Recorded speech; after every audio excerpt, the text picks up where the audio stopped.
जी association academy में आपका फिर से स्वागत अभिनंदन है। हम अपने 35वां टेस्ट के साथ उपस्थित हुए हैं जो कि विभिन्न प्रतियोगी परीक्षाओं के लिए अत्यंत महत्वपूर्ण हैं। तो देर न करते हुए वीडियो का स्टार्ट करते हैं। आज का हमारा पहला प्रश्न आपकी स्क्रीन पे।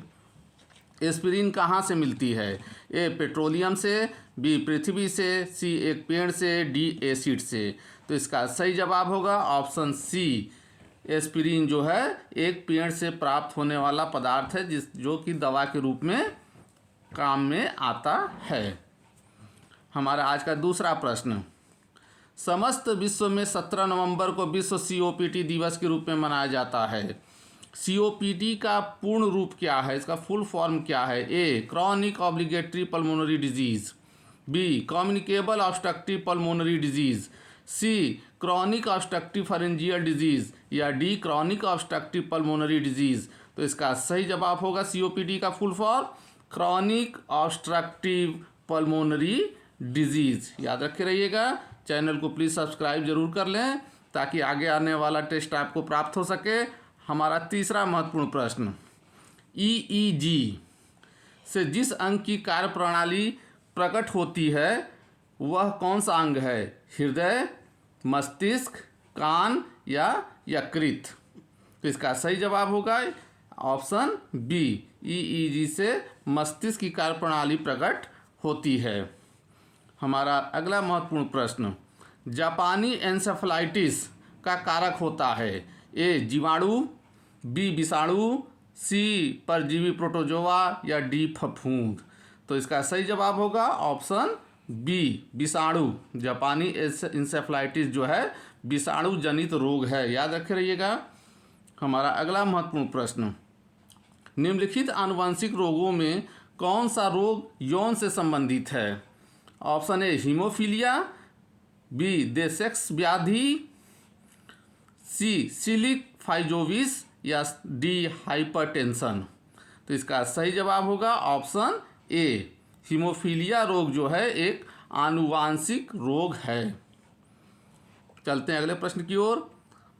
डीएनए फिंगर प्रिंटिंग केंद्र स्थित है, कहाँ स्थित है? ए नई दिल्ली में, बी बंगलुरु में, सी पुणे में, या डी हैदराबाद में। तो डीएनए फिंगर प्रिंटिंग केंद्र जो है आपके हैदराबाद में स्थित है। ऑप्शन डी सही है। हमारा सातवां प्रश्न। पूर्व वैदिक आर्यों का धर्म प्रमुखता था, यानी पूर्व वैदिक आर्यों का प्रमुख धर्म क्या था? ए भक्ति, बी मूर्ति पूजा और यज्ञ, सी प्रकृति पूजा और यज्ञ, या डी प्रकृति पूजा और भक्ति। तो इसका सही जवाब होगा प्रकृति पूजा और यज्ञ। Option C. पूर्व वैदिक आर्यों का ये प्रमुख धर्म था, प्रकृति पूजा और यज्ञ करना। चलते हैं अगले प्रश्न की ओर। हमारा आठवां महत्वपूर्ण प्रश्न। बेसनगर अभिलेख का हेलियोडोरस जो है बेसनगर अभिलेख का जो है लेखक था, जानते हैं आप। ये कहाँ का निवासी था? ए पुष्कलावती, बी तक्षशिला, सी साकल, या डी मथुरा। तो हेलियोडोरस जो है तक्षशिला का निवासी था। कहाँ का निवासी था हेलियोडोरस? तक्षशिला का निवासी था। और किस अभिलेख से संबंधित है? बेसनगर अभिलेख से। हमारा अगला महत्वपूर्ण प्रश्न।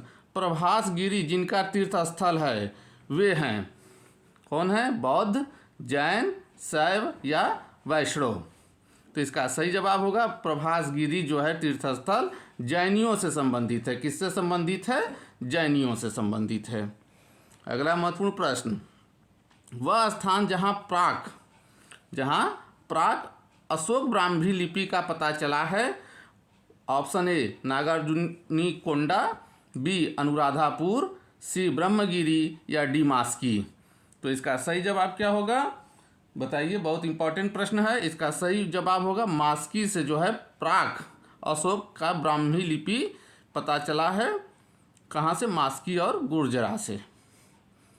चलते हैं अगले प्रश्न की ओर। मध्यकालीन भारत के मुगल शासक वस्तुतः थे, क्या थे? ए फारसी, बी अफगानी, सी चगताई तुर्क, या डी इनमें से कोई नहीं। तो मुगल शासक क्या थे? मुगल शासक चगताई तुर्क थे। क्या थे? चगताई तुर्क थे मुगल शासक, याद रखे रहिएगा, इंपॉर्टेंट प्रश्न। हमारा 12वां महत्वपूर्ण प्रश्न, दिल्ली का वह सुल्तान जिसने संस्मरण लिखा यानी ऑटोबायोग्राफी लिखी थी, ए इल्तुतमिश, बी बलबन, सी अलाउद्दीन खिलजी या डी फिरोज तुगलक। तो इसका सही जवाब होगा संस्मरण लिखने वाला, ऑटोबायोग्राफी लिखने वाला दिल्ली का सुल्तान कौन था? फिरोज तुगलक। इसके संस्मरण का जो है नाम जरूर बताइए, अगर आपको आता है तो कमेंट बॉक्स में। चलते हैं अगले प्रश्न की ओर। वेरी इंपॉर्टेंट क्वेश्चन, अब्बाब क्या था? अब्बाब क्या था? Option A toll tax, B ज़कात जैसा धार्मिक टैक्स, सी सीमा शुल्क या डी विभिन्न प्रकार के कर जैसे गृह कर, सिंचाई कर आदि। तो इसका सही जवाब होगा ऑप्शन डी, अब्बाब जो है एक प्रकार का कर था। क्या था? एक प्रकार का कर था। हमारा अगला प्रश्न, सल्तनत काल में भूमि मापने के लिए प्रयोग करते थे, किसका प्रयोग करते थे? ए किस्मत ए गल्ला, बी गल्ला बख्शी, सी मसहत या डी गाजी। तो इसका सही जवाब होगा ऑप्शन सी, सल्तनत काल में भूमि नापने के लिए किसका प्रयोग करते थे? मसहत का प्रयोग करते थे। अगला देखिए महत्वपूर्ण प्रश्न, महाराणा सांगा ने इब्राहिम लोदी को किस युद्ध में परास्त किया था? किसने? महाराणा सांगा ने। ए खतौली के युद्ध में, बी सारंगपुर के युद्ध में, सी सिवाना का युद्ध में या डी खानवा के युद्ध में। तो आपको बताना है कि महाराणा सांगा ने इब्राहिम लोदी को किस युद्ध में परास्त किया था। तो इसका सही जवाब होगा ऑप्शन ए, खतौली के युद्ध में। हमारा अगला प्रश्न, निम्न में से विजयनगर की मुद्रा को पहचानिए सॉरी जो प्रसार में थी। विजयनगर की मुद्रा आपसे पूछा जा रहा है। ए दिनार, बी हना, सी पनाम या डी पैगोडा। तो इसका सही जवाब होगा ऑप्शन डी, विजयनगर की जो मुद्रा प्रमुख थी, जो प्रचलित थी उनके शासनकाल में, वो थी पैगोडा। कहाँ की? विजयनगर साम्राज्य की मुद्रा। चलते हैं अगले प्रश्न की ओर। आज़ाद हिंद फौज के अधिकारियों कि लाल किले में चलने वाले मुकदमे में उनके पक्ष में किसने वकालत की थी? Very very important question for all exam. A C R Das, B Motilal Nehru, C M A Jinnah, Mohammad Ali Jinnah या D sir T V Sapru. तो इसका सही जवाब होगा option D, sir T V Sapru जो है आज़ाद हिंद फौज के अधिकारियों की तरफ से लड़ने वाले एक वकील थे, जो उनके पक्ष में मुकदमा को लड़े थे। चलते हैं अगले प्रश्न की ओर। अखिल भारतीय किसान सभा का पहला अधिवेशन कहाँ हुआ था? इलाहाबाद में, कलकत्ता में, लखनऊ में या पटना में? तो इसका सही जवाब क्या होगा? किसका पूछा? अखिल भारतीय किसान सभा का अधिवेशन पूछ रहा है। तो इसका सही जवाब होगा ऑप्शन सी, लखनऊ में जो है अखिल भारतीय किसान सभा का पहला अधिवेशन हुआ था। कौन सा? पहला अधिवेशन। हमारा अगला, यही हमारा लास्ट प्रश्न था। अगले टेस्ट के लिए फिर आते हैं नए प्रश्नों के संग्रह के साथ। तब तक के लिए सभी दोस्तों को धन्यवाद।